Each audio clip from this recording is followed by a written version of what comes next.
Hey, what's going on, guys? What is happening, YouTube? You have tuned into Rules for Rebels, and today we're going to be talking retail arbitrage. Saw an interesting article on the Washington Post business section the other day, and it was titled Flesh and Blood, Robots for Amazon. They raid clearance aisles and resell it all online for profit. Now, you guys have probably seen similar stories. It seems like the media really just kind of loves to kind of rehash the same stories over and over, especially when it's kind of these, personal interest type stories.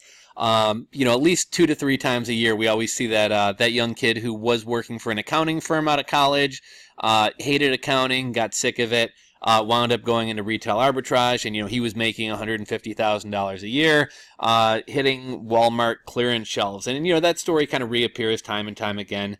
Here was another one. This one actually came to my attention through, I believe, Reddit. I want to say e-commerce, and it was kind of funny. People were kind of getting upset. They're like, "Oh man, retail arbitrage is already somewhat saturated. It's only getting worse, and they have to keep running these stories, bringing more people in."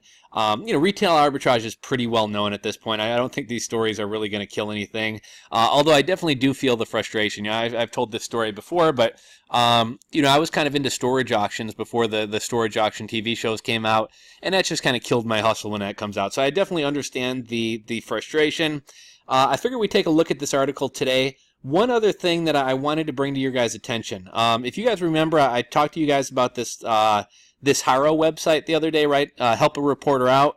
And rather than being a platform, they send out 3 emails a day, and it's reporters looking for stories. So, business and finance, WooCommerce, conversion rate optimization tips for 2019.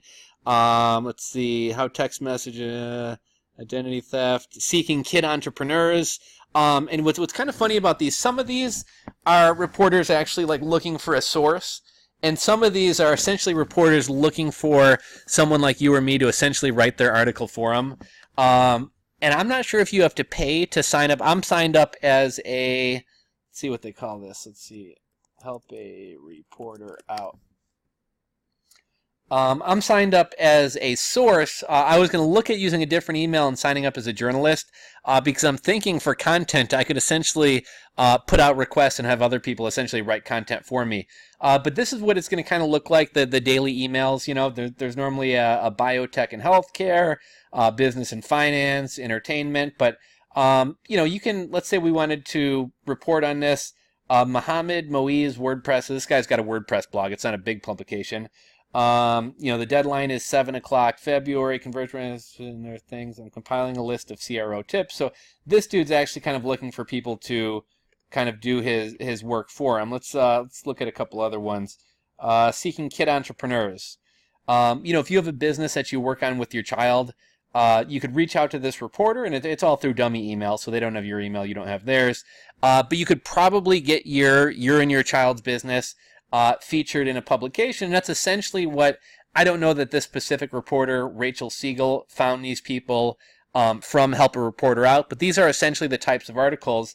And, the Herberts were on the hunt for all their Contigo water bottles, and they kept the camera rolling for their 6,400 YouTube subscribers. So I'm guessing this is going to link me to their YouTube video. Sure enough, it is. Neck pillows.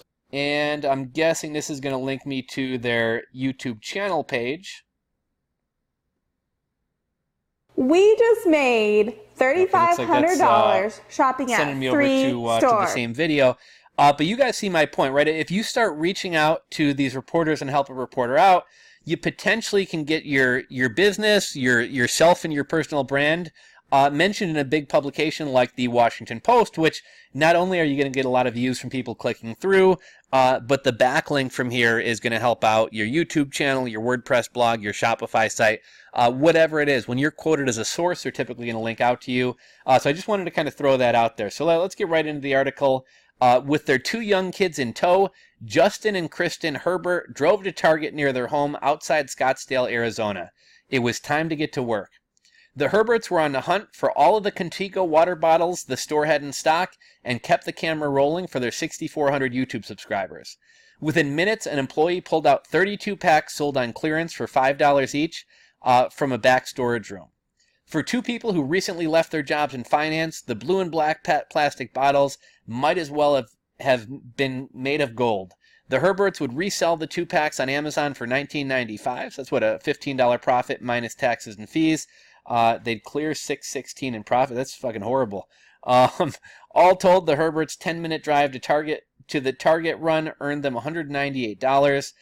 Justin, 30, and Kristen, 28, estimate that they can reel in $150,000 this year from their newest gig, Retail Arbitrage. The basic idea is to buy up a bunch of the same item, from water bottles to vacuums to Monopoly boards, and resell them online for a handsome profit. And if you guys, check out, if you guys are into this, check out Reezy Resells. Reezy Resells takes retail arbitrage to a whole nother level. He just reached out to me the other day. I got to hit him up. He wanted to get me on his show, and I'd like to have him on here as well. I went to his Schedule booking, which is the same thing I use, and he doesn't have any open slots until like March. And I hate planning things out that far in advance, so I'll have to reach back out to him. But Reezy Resells had something the other day. I think it was Nerf guns or something like that. But man, he bought his stuff online. He found a way to use a bunch of coupons, and I think maybe a buy one get one 50% off. And I think he made like $1,500 off a lot of Nerf guns. And he didn't even have to go to Target. He got the stuff delivered to his house. So if you're into this kind of stuff, check out my boy Reezy Resells. He really takes a retail arbitrage to a whole nother level. For some, this is just a lucrative side hustle, perhaps to climb out of debt or to save up for a Disney World vacation. For others, it has become their primary way of earning a living. And beyond that, the Herberts say this work is helping them save $50,000 so that they can adopt a child. If we're showing you that you can come up with big money for an adoption, Kristen said, you can come up with big money to get yourself out of a hole, credit card debt, or a house payment. Well, the idea to buy something cheap and sell it at a higher price is age-old. The concept of retail arbitrage has emerged in a digital age. Chris Green, who you guys know Chris Green, wrote one of the go-to how-to books on a topic titled Retail Arbitrage, and he's helped popularize the moniker. The term seems to be having a moment. It's actually had a moment for a while. In December, according to Google Trend searches for retail arbitrage spiked on YouTube, where aficionados post videos of their shopping and reselling sprees. One reseller who has earned more than 52,000 YouTube subscribers filmed his 22-hour buying binge through 17 Walmarts. He filled his trunk with 182 Monopoly games and flipped most of them in one night for $2,500. I'm guessing this is either Glenn Zubia or Reezy Resells. What's up? This is going to be a crazy video. No, this is a retail arbitrage fourth quarter video. There was another dude who's out in Vegas who specializes in like tiki stuff, who I met at Ecom Chicago, but that's not him. Let me make sure the volume's off so you guys aren't hearing weird videos and shit being played. Let's see. Through FBA, people can add their own products to Amazon's vast online catalog for varying fees. Sellers package their products and ship them to Amazon warehouses, where they are stored until an order comes in. Amazon takes it from there, pulling an item off the warehouse shelf and getting it to the customer's door. Green, who's been dubbed the godfather of retail arbitrage, used to be a sales representative for Bosch Power Tools. He started reselling power tools on eBay in the early 2000s. I didn't really know that about Chris Green's background, but that's one really smart thing. If you have some insight into an industry from your day job, in my opinion, that's probably the best place to start doing retail arbitrage. Don't go for Nerf guns. Don't go for video games. Like, if you work at a vacuum repair store or a vacuum shop, sell vacuums. Sell what you know. Then, with the rise of Android and iPhone apps that can scan products and track down major sales, Green realized retail arbitrage could work for anyone, even those who didn't know the inner workings of an industry. I used to teach grandmas to do it, Green said. For Mike, Reezy Resells Resendes, retail arbitrage has been kind of a salvation. Resendes said he grew up in a troubled household and was married with a child by 16.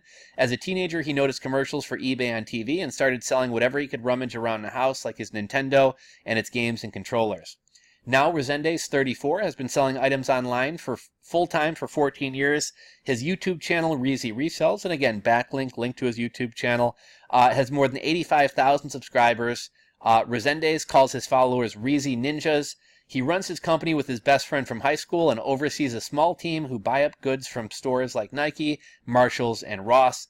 Last year, the company saw $800,000 in gross sales for about $240,000 in profit. In January, he got more than $8,000 in ad revenue from YouTube. One day last month, Resendes had more than 100 pairs of Nike shoes in his garage that he planned to ship to Amazon. He was working on a YouTube video breaking down how he bought 100 Nerf guns from Target and flipped them for $1,500. That was actually a great video. I'm going to drop a, I got to find the video, but I'm going to drop a card above if you guys want to check that out. If you have an interest in retail arbitrage, check out that video in particular. And Reezy Resells, man, because that dude takes it to another level. Resendes, who lives in Santa Cruz, California, said retail arbitrage has kept him from having to work a 9-to-5 desk job, but he also knows online sellers and small business owners like him are crucial to Amazon's business model. Amazon needs people like me to fill all the holes in the marketplace, he said. We're literally flesh and blood robots for Amazon. That's kind of cool that Reezy got, essentially his quote got the title of the article. The retail giant hasn't shied away from promoting its small businesses. In 2018, the number of small and medium-sized businesses that passed 1 million in sales in Amazon stores worldwide grew by 20%. Third-party sales are growing at a faster rate than first-party sales online, the company said last month. It's actually been that case for quite some time. You'll find Shane Myers on YouTube as the Rind and Grind Picker, another link to a guy's YouTube channel with 15,000 YouTube subscribers. 3 years ago, his $20 in 3 years ago, with $20 in his savings account, Myers started reselling thrift store merchandise on eBay. He turned to Amazon in August. By September, Myers had churned out more than $2,000 selling used books alone. In his first 3 months back on retail arbitrage, he paid off all his credit card debt and car payments. Myers, 31, pays $30 a month for an app called BrickSeek, which helps him find markdowns at big box stores like Walmart and Target. A few weeks ago, Myers hit multiple Walmarts within a 150-mile radius and came home with 218 packages of light bulbs. He found them on clearance for $2 each. He marked up the price and netted $4 to $5 on each package. The grand total, more than $1,100 in profit. And I think that's something interesting there as well. You know, a lot of people want to go for the sexy, the fun toys, the Nerf guns, the video games. A lot of times, you know, I've said this before, a lot of times, you know, parts. Something that I used to do pretty well with was, you know, especially being in the Midwest in Chicago, there's this stuff, I think it's called heat. You spray it on your window and it like melts ice instantly. The stuff's magical. But it sells for a huge amount of money. But at Walmart, man, you can pick the stuff up for, I don't know, anywhere from 50 cents, $1, $1.50 a can. And make, you know, the stuff moves off the shelves at Amazon and eBay pretty quick. So, you know, a lot of times you want to go after those things that aren't sexy. A lot of people would never even think to look at something like light bulbs or, you know, electrical outlet replacement, you know, all different types of weird little parts and hardware. A lot of times there's money in that. Myers hopes within the next year and a half he can move to retail arbitrage full-time and will have paid off his house, and he hopes he'll never miss his daughter's birthday again for work, like when he was clocking in at his old job in retail. I see money everywhere, Myers said. If I walk into a store, it's just like dollar signs sitting on the shelf. And it's so true. You know, I made the video the other day about how I was at Target, I think it was, and I saw those nasty pumpkin spice frosted flakes. And I went to put a post on Instagram, kind of jokingly, to say, you know, way to ruin a classic, because I'm a big fan of frosted flakes. And I think that's like butchering a classic. But to my surprise, I happened to notice that they were selling for, depending on the box size, $11 to $20 per box. They had them on clearance for $1.25 for the small size. I think $2 1/4 for the larger size. So, you know, I was only able to get 6 or 8 boxes, but that was some easy money. And once you start doing this, and once you start keeping an eye out for opportunities, like as you walk through stores, everything you look at just kind of jumps out at you. You know, my girlfriend drags me to Bed Bath & Beyond a lot of times. And, you know, the other day, I guess not the other day, a couple weeks back I was there. They had the Atari things marked down, plus they oftentimes send out those 15% off coupons. You know, once you start kind of keeping an eye out, you'll realize that there's money all over there around you. Let's take a look at the comments. Thanks for letting us know white trash who worship false prophets are doing quite well. Don't really get that. A lot of times I think the comments on articles are more interesting than the actual article. Except this isn't a problem for the scavenger, his customers, or even the store that is 70% off just wants that stuff gone. It's a problem for those that didn't buy it when it was 50% off and then missed out when it dropped 70. some of these folks buy posters from an artist's website for $35 and sell the same poster on Amazon for $100. This is theft of the artist's intellectual property. Amazon needs to shut this down. Actually, large format, it's not, if the artist wants to get $100 on Amazon, he should price his things for $100 on Amazon, or he should sell his stuff on Amazon for $100. The fact that he's neglecting to see an opportunity in the market to charge more for his products, that's not theft. The artist is getting the $35 that he's asking for. These people reselling his stuff are helping his sales. It's his own stupidity if he doesn't realize he can sell his own stuff for $100 on Amazon. Okay, and here's somebody I think is making the same comment as me. Hey, large format, how is reselling an artist work for more any kind of theft? No, it isn't. Find a place to attach yourself, suck off a bit of profit. Easier than making something. It's the American way. Well, this niche profession isn't going to scale very well. Just imagine thousands of would-be retail arbitrageurs all desperately searching for the same markdown merchandise to buy and resell. There's only so much merchandise out there. And this isn't to turn anybody off of this, but this guy does have a valid point. One of the beautiful things about private labeling or really selling any consistent product is that you're not, it's much more scalable. When I was running my business, or even when I'm doing, private label, if I want to reorder inventory, I simply, shoot off an email or send a WhatsApp message to my supplier and say I need another 300 pieces.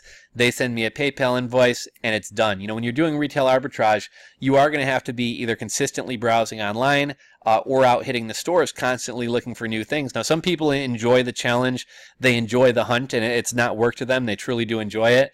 And for them, that's awesome, but this is a business that's harder to scale. One other thing for anybody who's completely new to retail arbitrage is one thing that I tend to notice is a lot of times things that are on sale or on clearance, they're on clearance for a reason. Too many of them were produced and they're trying to blow them out. So, years and years ago, before retail arbitrage and even before used books were really popular, I used to go to a lot of these like half-price books or discount bookstores, and you'd find entire shelves of books for a quarter, 50 cents, $1.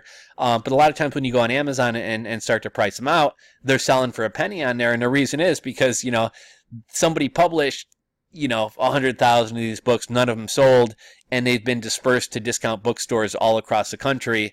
And everybody's trying to do the same thing. So a lot of times, in my opinion, the discount bookstores, the places that are known for bargains aren't really great places to go look for bargains. Because a lot of times the stuff that they're selling, it's been overproduced, it's been mass-produced. Garage sales, flea markets, library book sales, those oftentimes are great places to find books because it's kind of a one-off sale, right? Like it's not like they have 1,000 copies of this one book. There's all these different books, some of which may have a lot of value, that are being sold, and people across the country all aren't buying up the same books and reselling them. So anyhow, that's the article. Another quick reminder, if you guys are looking for backlinks or some free self-promotion, go to HelpAReporter out, sign up as a source, put your info in, and you'll start getting these daily emails with all different types of categories, and you can get some free publicity, some backlinks to your project, etc.